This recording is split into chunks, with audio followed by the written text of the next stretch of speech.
오늘 오신 분들을 주님의 이름으로 사랑하고 축복합니다. 오늘은 말씀이 제목이 깨어있으라. 깨어있으라. 마태복음 25장에는 10처녀의 비유를 통해서 우리에게 준비하라는 교훈을 주십니다. 그런데 깨어있으라라는 이 말씀 속에는 한 가지의 뜻만 있는 것은 아닙니다. 그래서 오늘은 이 깨어있는 것이 무엇인지 한번 생각해 보도록 하겠습니다. 예수님은 잡히시기 전날 밤 목요일 날 밤에 겟세마네 동산에 올라가셨어요. 그리고 마지막 기도하실 때에도 베드로와 야고보와 요한에게 깨어있어라 라는 말을 하시고 한 발짝 떨어져서 저쪽 가서 기도하셨지요. 그리고 우리는 그 깨어있으라는 말씀을 성경을 통해서 우리도 베드로, 야고보, 요한뿐만이 아니라 우리도 늘 듣고 있습니다. 그런데 인간은 잠을 자지 않고 살 수 없어요. 인생의 3분의 1은 잠을 잔다지요. 이 하루가 24시간인데 보통 8시간 기준을 하면 3분의 1은 잠만 자다가 보냅니다. 90년을 살면 30년은 자고 60년을 살았다면 20년은 자다가 지나는 겁니다. 그런데 그 시간이 너무나 아깝고 우리는 하나님께 계속해서 깨어있으라는 교훈을 듣고 있는데 깨어있는 것이 과연 무엇일까? 뭐를 깨어있는 것이라고 말할까? 예수님이 말씀하시는 깨어있으라는 말의 뜻 첫 번째는 깨어있다라는 이 말은 보이지 않는 것을 예비하라는 뜻입니다. 이 세상은 보이지 않는 것이 이 세상을 통치하고 이끌어 가십니다. 우리는 눈에 보이지 않는 하나님을 믿고 이 세상 사람들은 눈에 보이는 것을 믿습니다. 그래서 세상의 대통령이 나라를 이끈다고 생각합니다. 하지만 우리 그리스도인들은 보이지 않는 하나님이 우리의 세상을 이끈다고 생각하죠. 그래서 첫 번째는 보이지 않는 것을 예비하는 것이 바로 깨어있는 것입니다. 마지막 사사요, 첫 번째 선지자요, 또 제사장이었던 사무엘이라고 하는 인물이 있습니다. 사무엘상 12장 23절에 보면 나는 너희를 위하여 기도하기를 쉬운 죄를 여호와 앞에 결단코 범하지 아니하리라 라고 사무엘은 백성들 앞에 고백했었지요. 이 사무엘이라고 하는 인물은 레위 지파의 사람으로서 왕이 없을 때에 이스라엘 백성들을 하나님이 통치하시도록 그렇게 권면하고 그들을 이끌던 인물이 바로 사무엘이라고 하는 인물이죠. 이 사무엘은 하나님의 종으로서 하나님의 명령과 규례에 힘써야 했던 사람이었습니다. 사사였고 제사장이었던 사무엘이 하나님의 명령을 알기 위해서는 기도밖에 할 수 있는 것이 없었죠. 왜냐하면 하나님과 교통하는 길밖에 하나님과 연결된 길이 없잖아요. 우리가 기도하지 않고 하나님을 어찌 만납니까? 규례를 하나님의 뜻에 맞게 지키기 위해서도 기도가 필수 조건이었다는 말이죠. 법이라고는 하나님밖에 없었어요. 법이라고는. 그래서 그 법에 집중하기 위해서는 보이지 않는 하나님께 매달리는 것이 어쩜 당연한 일이었을지도 모릅니다. 그래서 사무엘은 하나님께 집중했습니다. 왜냐하면 보이지 않는 하나님께 집중해야지만 하나님이 이스라엘 백성을 이끄실 수 있도록 그렇게 기도해야지만 가능했기 때문에 법을 만드시고 그 법을 주신 분이 하나님이셨기 때문에 하나님을 법을 지키기 위해서는 하나님을 보이지 않는 하나님을 예배할 수밖에 없었다는 거죠. 사무엘은 젖을 떼자마자 성전에 맡게 돼서 거기서 자랐습니다. 그래서 인생이 이미 태어나기 전부터 성전에 종사하는 사람으로 정해졌던 인물이 바로 사무엘이라고 하는 인물이었죠. 최소한 성전에서 자랐기 때문에 성전 종사자가 되는 것은 기정사실이었어요. 그런데 사무엘은 제사장 지파는 아니었습니다. 우리 족보를 한번 따져보면 조금 족보가 복잡하기는 합니다만 우리 족보를 잠깐 따져보면 이렇습니다. 야곱에겐 12아들이 있었죠. 그 12아들 중에 바로 이 레위라고 하는 셋째 아들이 바로 성전 지파에 종사하는 그런 아들이었습니다. 그래서 이 셋째 아들, 야곱의 셋째 아들 레위에게는 세 아들이 있었죠. 게르솜과 고핫과 무라리 이렇게 세 아들이 있었어요. 그런데 그 세 아들 중에 두 번째 아들이었던 고핫이라고 하는 아들의 후예가 바로 이 성전 이 제사장의 지파였고 또 성전지기의 지파였습니다. 그런데 성전지기의 지파가 바로 이 사무엘이라고 하는 사람이에요. 고핫 자손의 후예였어요. 하지만 이 사무엘은 제사장 지파는 아니었습니다. 민수기 4장에 보면 성전 기물을 메고 옮기는 일을 이 고핫 자손이 했었어요. 그런데 그 고핫 자손의 후예가 바로 이 사무엘이라는 거예요. 그런데 제사장이라고 하는 이 직분이 나누기 시작한 것은 출애굽 이후입니다. 출애굽 이전에는 이게 없었어요. 야곱 이후에 430년이 지난 후에 이 제사장이라고 하는 직분이 정해졌어요. 출애굽 후 광야에서 하나님은 이스라엘 백성이 하나님께 제사를 드리도록 했는데 그것은 출애굽기 23장에 또 출애굽기 32장에 나와 있습니다. 무교절과 매추절과 수장절을 지키라고 말씀하셨어요. 그리고 나서 그들에게 제사장을 세워서 제사장이 이 제사를 집례하도록 했던 거죠. 그 초대 사람이 바로 아론이라고 하는 사람이었죠. 그래서 아론이 초대 대제사장이었다는 사실입니다. 근데 무교절과 매추절 또 수장절 이것들은 우리가 이 성경을 통해서 많이 들었죠. 이 무교절은 유월절을 얘기하는 겁니다. 그리고 매추절은 초실절 또 칠칠절 오순절이라고도 부르는 그런 절기죠. 첫 번째 곡식을 거두어졌던 봄에 거두어들이고 나서 드리는 절기가 바로 이 맥추절이라고 하는 절기입니다. 그리고 마지막에 가을 추수를 거두고 즐기는 절기가 바로 수장절, 또 초막절, 또 장막절이라고 표현하는 이 절기를 지키기 위해서 제사장을 세웠는데 그 초대 제사장이 바로 이 아론이라고 하는 사람입니다. 근데 그 아론의 혈통이 바로 사무엘이었느냐? 아니라는 거지요. 이 아론의 혈통 후에는 사무엘이 아니었어요. 이 아론의 혈통은 마지막 대제사장이었던 엘리라고 하는 사무엘이 어렸을 때 그 성전에 맡겨졌을 때에 사무엘을 양육한 엘리라고 하는 제사장이 있었어요. 근데 그 사람이 바로 이 아론의 후예로서 대제사장이었었어요. 그런데 그 아론의 두 아들이 제사장의 직분을 감당하면서 자격을 상실하고 그때 하나님께서는 그 자격을 상실한 엘리의 두 아들이 자격을 상실하고 나서 그 자리를 사무엘이라고 하는 성전에 살아난 그 아이에게 그 제사장의 자리를 주셨단 말이지요. 그러니 사무엘의 이 신실한 믿음은 우리가 짐작할 수 있는 거지요.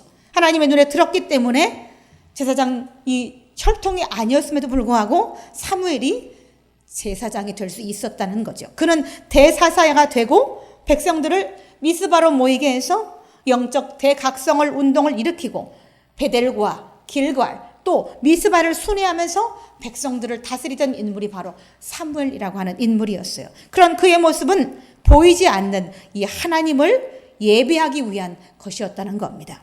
백성이 하나님 앞에 늘 깨어있게 하기 위해서 그는 그렇게 열심히 미스바와 베델과 또 길갈, 미스바를 다니면서 순회하면서 백성들에게 말씀을 가르쳤고 미스바에 그들을 모아서 그들이 영적으로 하나님께 깨어있게 하기 위해서 각성운동을 벌이던 자가 바로 그였어요. 신앙을 예비하고 하나님을 모셔드리게 하기 위해서 백성들이, 그래서 그는 열심히 사사로서 제사장으로서 일을 할 수밖에 없었던 거죠. 그런 혈통, 그런 그의 행동들은 그의 정치를 위한 것도 아니요 그의 권력을 위한 것도 아니었습니다. 다만 하나님이 직접 통치하시는 신정 정치를 위해서 그는 열심히 제사장으로서 일을 했을 뿐이지요. 그래서 그는 기도를 쉬지 않고 늘 깨어 있어야 했고, 깨어 있다가 그들을 또한 백성들이 하나님께 깨어 있어서 말씀으로 깨우고자 노력했던 것이 바로 사무엘이라고 하는 인물이었다는 겁니다.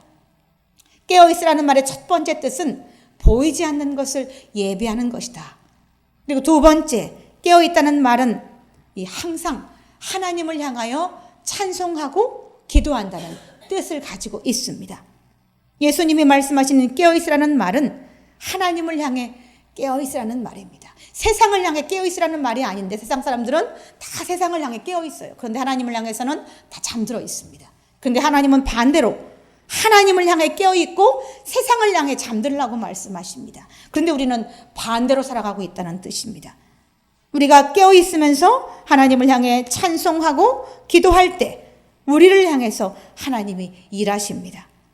마가의 다락방의 성령의 바람은 그들이 깨어있었기 때문에, 그들이 하나님을 찬송했기 때문에 일어났던 겁니다. 그들이 모두 다 잠들어 있는 시간에 성령의 급한 바람으로 성령이 임한 것이 아닙니다. 예수님도 깨어 기도하실 때에 하나님과 교통하실 수 있었죠. 그 교통을 위해서 예수님은 늘 새벽에 깨어 계셨어요. 굳이 누가 새벽에 예수님한테 잠자지 말고 깨어 있으라고 말한 적이 없어요. 그런데 예수님은 늘 새벽에 깨어 있었어요. 왜? 하나님과 교통하기 위해서 일부러 깨어 있기를 원하셨어요. 깨어 기도하실 때 죽은 자가 살아나고 병든 자가 치료되었습니다. 깨어 있으라고 늘 말씀하셨지만 제자들은 한결같이 늘 졸고 있었지요. 마지막 목요일 밤에 기도할 때도 분명히 깨어 있어라, 나를 위해서 깨어 있으라고 말씀하셨지만 예수님이 저기 기도하러 가자마자 그들은 세 사람은 졸기 시작했다는 겁니다. 우리에게도 늘 성경을 통해서 깨어 있으라고 말씀하시지만 우리는 늘 잠들어 있습니다.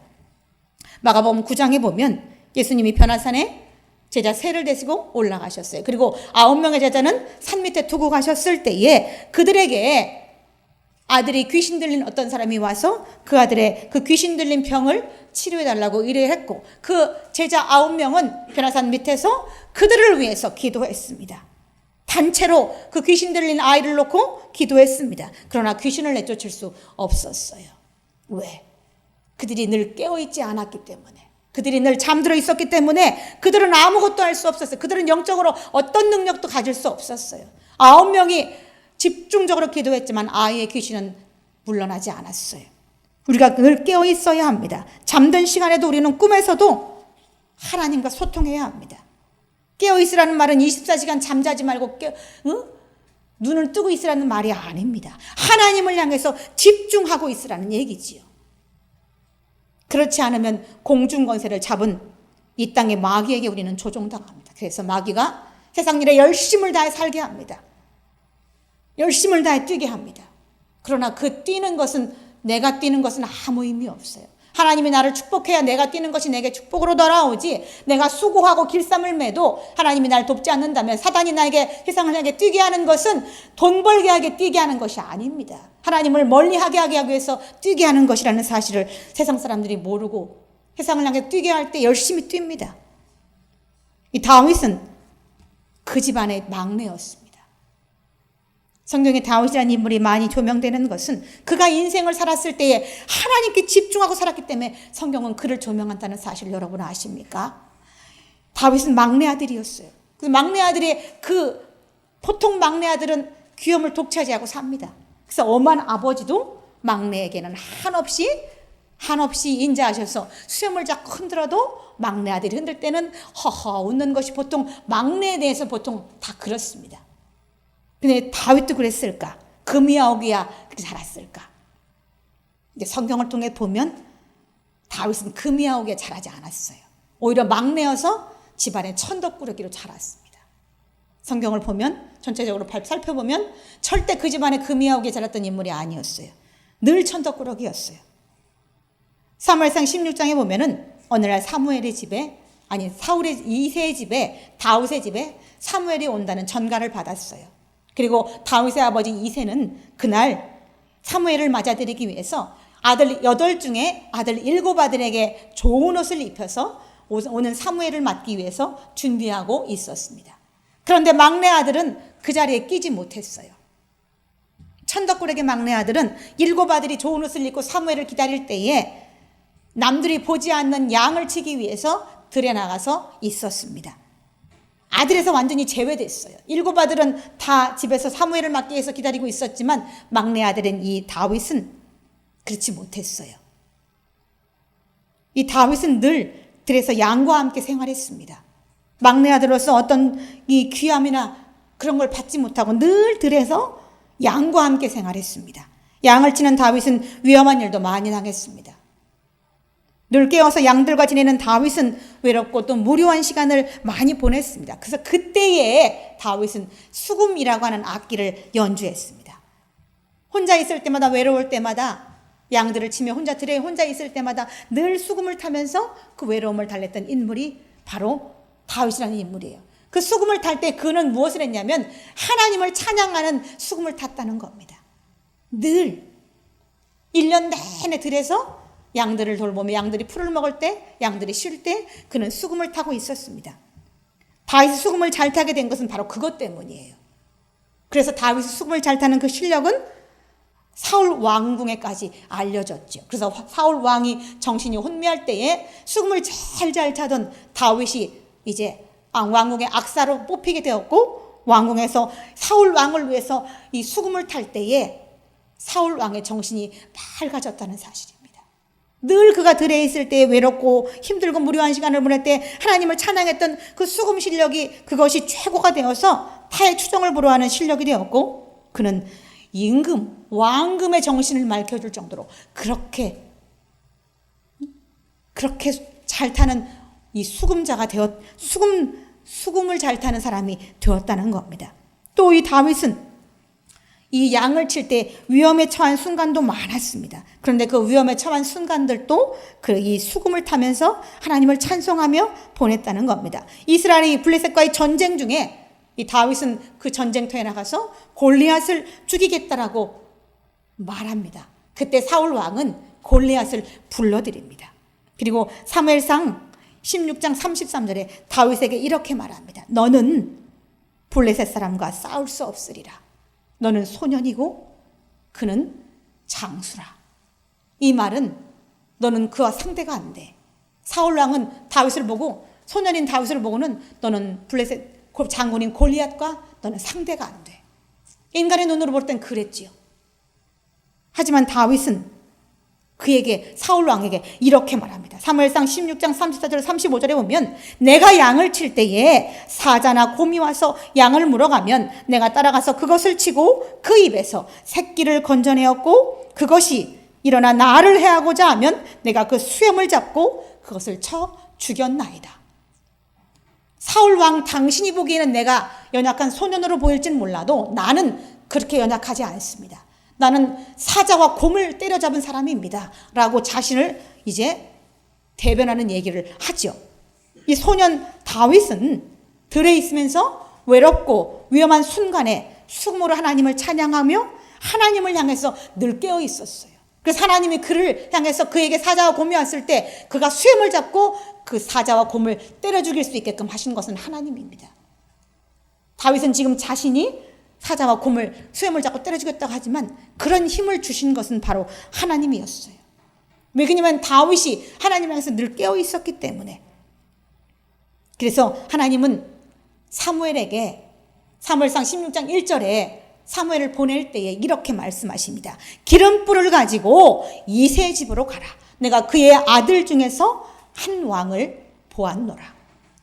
그런데 다윗의 아버지 이새도, 사무엘도 그 아들이 막내였던 다윗이라고는 생각하지 않았죠. 그래서 이새도 그 막내 아들을 들에 보냈고, 또 사무엘도 맨 처음 다윗에 와서 보니까 그 7 아들을 보니까 수로에서 입이 떡 벌어졌어요. 그래서 첫 번째 아들부터 그가 사무엘이 볼 때 하나님 이 아들입니까? 하나님 이 아들입니까? 하나님 이 아들입니까? 그렇게 7을 다 지나는 동안 하나님께서는 아니다. 내가 택한 자가 아니다. 그런데 사무엘도 이새도 그 7 중에 있다라고 생각했어요. 근데 하나님은 아니다라고 말씀하셨죠.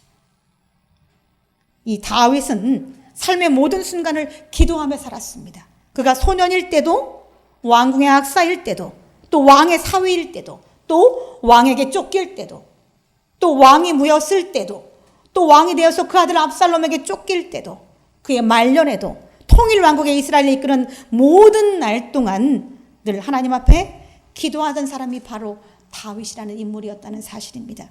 자신의 업적 앞에서, 자신이 지은 죄 앞에서 그는 하나님 앞에 늘 기도하며 그렇게 생의 모든 삶을 살았던 인물이 바로 다윗이라는 인물입니다. 밤에는 침상을 적시며 기도하던 자가 다윗이었어요. 그래서 이 시편 3편 1절, 4절, 6절에 보면 여호와여 나의 대적이 어찌 그리 많은지요. 일어나 나를 치는 자가 많으니이다. 또 4절에는 내가 나의 목소리로 여호와께 부르짖으니, 6절 말씀에는 천만이 나를 애워싸 진친다 하여도 나는 두려워하지 아니하리이다. 왜? 하나님께 집중하고 있었기 때문에 하나님이 자신을 지켜줄 걸 다윗은 알았어요. 그래서 늘 위험에 처한 자신의 모습 앞에도 두려워하지 않았다는 겁니다. 사랑하는 성도 여러분, 여러분이 이렇게 다윗까지 깨어서 기도한다면 여러분은 깨어있는 사람입니다. 깨어있는 사람입니다. 세 번째, 깨어있다라는 말은 하나님께 집중한다는 얘기입니다. 눈이 하나님께 향해 있다는 얘기입니다. 족장시대 아브라함은 하나님께 집중했습니다. 그래서 그의 아들을 드릴 마음이 가질 수 있었던 거예요. 또 그의 아브라함의 손자였던 야곱도 하나님께 집중했습니다. 그래서 20년 동안 더부살이를 할 동안 견딜 수 있었어요. 출애굽의 지도자였던 모세도 하나님께 집중했습니다. 그래서 200만이 넘는 이스라엘 백성을 이끌 수 있었어요. 포로기한 시대의 에스라와 느헤미야 같은 인물들도 하나님께 집중함으로 백성들을 하나님께로 돌아오게 할 수 있었다는 겁니다. 또한 초대교회 당시 사도들, 이 사도들도 오직 하나님이신 예수님께 집중함으로 교회를 바로 세워질 수 있게 했던 인물들이지요. 예수님도 하나님께 집중하셨습니다. 그래서 우리에게 새 생명을 주셨습니다. 하나님께 집중했기 때문에 자신의 생명을 던지실 수 있었어요. 이 하나님께 집중하는 것은 결코 쉬운 일이 아닙니다. 제가 하나님께 집중하라고 말씀드리지만 이 일은 결코 아무나 할 수 있는 일이 아닙니다. 삶의 모든 방향이 하나님을 향해 있어야 돼요. 삶의 모든 방향이. 일을 하고 직장을 잡아도 예배를 온전히 드릴 수 있는가? 이것이 먼저 생각되는 사람은 이게 하나님께 집중한 사람입니다. 또 어디를 가도 무엇을 해도 예배 드리는 날과 겹치지 아니하는가? 그것을 생각하는 사람이 하나님께 집중한 사람입니다. 무엇을 해도 예배가 우선이 되는 삶을 예배가 우선이 되게 하도록 생각하는 사람이 바로 하나님께 집중하는 사람입니다. 어떤 때는 무척 이게 힘이 들 때가 있어요. 또 이것이 하나님께 집중하는 것이 아리고 힘들 때가 있습니다. 중심을 지키는 것이 몹시 힘들 때가 있습니다. 저는 아이들 어렸을 때에 아이들이 막 심하게 아플 때도 그 아이를 일으켜서 성전에 가서 예배드리도록 할 때 마음이 참으로 아릴 때가 많았습니다. 또 제가 서울에서 부목사로 있을 때는 제가 서울에서 일을 했어요. 그래서 서울에서 일을 하고 수요일이 되면 부천에 아이들을 태우러 옵니다. 그래서 아이들을 태워서 서울 제가 근무하는 그 교회까지 가서 새 아이를 데리고 예배를 드리고 다시 그렇게 매일마다 오는 것을 저는 매주 한 번도 빠뜨린 적이 없습니다. 그게 쉬울까요? 서울에서 일을 하다가 부천에 다시 와서 아이를 데리고 예배를 드리고 그 과정은 결코 쉽지 않았어요. 애들이 매일마다 불평했어요. 제가 그렇게 극성을 떠는 동안. 근데 저는 한 번도 단 한 주도 수요일을 범한 적이 없습니다. 우리 아이들도 단 한 주도 수요일을 범한 적 없어요. 저는 개인적으로 둘째가 요즘에 병원에서 근무해서 병원에 갔다 오면 그럽니다. 엄마 오늘은 70명의 환자를 봤어. 엄마 오늘은 50명의 환자를 봤어. 이렇게 얘기하면 저녁에 아이가 수요일이나 금요일에 정말 파김치가 되어서 저기 문을 열고 들어올 때 마음이 참으로 아립니다. 그 성전을 들어올 때 마음이 아픕니다. 또 저희 남편도 어떨 때는 막 극도로 지쳐가지고 성전에 와서 졸 때가 있습니다. 예배 전에 미리 와서 항상 있는데 막 졸 때가 있어요. 그럼 제 마음에 이런 생각이 들어요.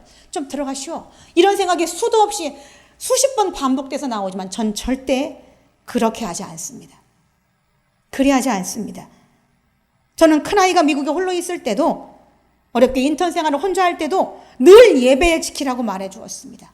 늘 카톡을 하면서 제가 아이들에게 첫 번째 말하는 것은 예배를 범하면 안 된다. 예배 드려야 한다. 주일 범하면 안 된다. 늘 이렇게 아이한테 가르쳤습니다. 거두지를 이동할 때도 제가 첫 번째 물어본 것은 교회가 어디 있는지 살펴봐라. 교회가 어디 있는지 살펴봐라. 밥 먹었느냐, 잘 잤느냐, 일 잘했느냐 이런 거 저는 물어보지 않았습니다. 교회가 어디 있는지 살펴봐라. 늘 하나님께 집중하도록 저는 그렇게 아이들에게 교훈하면서 권면하면서 그렇게 아이들을 키웠습니다. 저는 당연하죠. 그게 제가 목사잖아요. 제 삶의 우선은 바로 하나님이기 때문에 저는 그렇게 아이들에게 합니다. 예배에 목숨 걸게 하는 것은 이 아이들을 제가 지킬 수 없기 때문에 그렇습니다. 미국에 있는 아이 제가 지킬 수 없습니다. 미국에 있는 아이 축복할 수 없습니다. 그것은 하나님이 하실 일이기 때문에 저는 하나님께 아이들이 집중하도록 늘 그렇게 신앙교육을 시켰습니다. 남편이나 자식들이 예배에 집중하고 하나님 앞에 온전한 물질관을 갖게 하기 위해서 저는 애쓰고 또 애쓰고 또 애썼습니다. 그들의 인생의 주인은 제가 아니고 바로 하나님이시기 때문에 저는 아이들에게 끝없이 그것을 가르칩니다. 저는 낳고 기르고 먹일 뿐입니다. 섬길 뿐입니다. 생사를 주관하시는 분은 바로 하나님이십니다. 그의 모든 일을 잘되게 하실 분도 하나님이십니다. 부모인 제가 아닙니다. 생의 모든 위험한 순간을 지켜주실 수 있는 분도 제가 아니요 바로 우리 하나님이시라는 사실을 저는 알기 때문에 아이들에게 하나님께 집중하라고 말을 하고 있습니다. 저는 앞으로도 그럴 것입니다. 아이들이 지쳐서 파김치가 되어 들어와도 저는 예배를 하루 쉬라고 그렇게 말을 가르칠 수는 없습니다. 여기 와서 고개를 1000번씩 끄덕이며 졸지라도 저는 예배를 오라고 가르칠 것입니다. 사랑하는 성도 여러분, 하나님 앞에 집중하십시오. 하나님 앞에 세상 일에 집중하지 마시고 하나님께 집중하십시오. 그럼 하나님이 여러분의 삶에 집중하십니다. 여러분이 세상에 집중하시면 하나님은 여러분에게 집중하지 않으신다는 사실. 마지막 4번째, 깨어있으라는 말은 오실 우리 주님을 맞이하기 위해서 깨어있으라고 하는 것입니다. 언제 주님이 오실지 우리는 아무도 모릅니다. 신랑 되신 그 예수님이 언제 오실까 우리는 아무도 모릅니다. 더디 오시고 언제 오실지 몰라서 기다리다가 우리는 졸며 자며 이렇게 하고 있으면 안 된다는 겁니다. 호련히 어느 날 오시면 그 하나님을 맞아서 우리가 같이 그분과 함께 신랑 되신 그분과 함께 그 문으로 들어가야 되는데 여러분 자고 졸고 있으면 같이 못 들어갑니다. 여러분이 깨어있으라는 말은 하나님, 오실 하나님을 맞이하기 위해서 여러분은 깨어있어야 됩니다. 이 하나님은 아브라함에게 하나님께 집중하도록 하셨어요.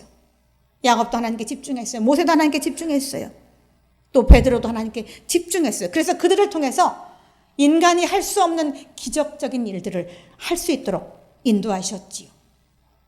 하나님 앞에 깨어있으라는 것은 여러 가지 의미가 있다고 말씀드렸어요. 보이지 않는 것을 예배하고 또 오실 예수님을 맞아들이기 위해서 또 하나님께 집중하기 위해서 하나님께 찬송하고 기도하기 위해서 우리는 늘 깨어있어야 된다는 사실을 여러분에게 다시 한번 말씀드리고 그렇게 깨어있어서 하나님의 축복을 받는 사람들이 다 되시기를 예수님의 이름으로 축원을 드립니다. 다 같이 기도하시겠습니다.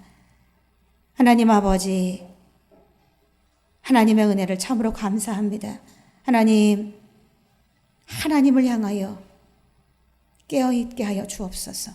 세상을 향하여 분주히 살아가도 하나님이 축복하시지 않는다면 타오산하는 사실을 우리가 모두가 깨닫게 하여 주옵시고 우리가 살아있는 동안 생의 모든 삶을 사는 동안 하나님께 집중하여 세상에 줄 수 없는 하나님의 축복과 세상에서 경험할 수 없는 하나님의 놀라운 환희의 세계를 살아갈 수 있도록 하나님 우리를 축복하여 주옵소서. 감사와 영광을 드리며 우리 구주 예수 그리스도의 이름으로 기도드리옵나이다.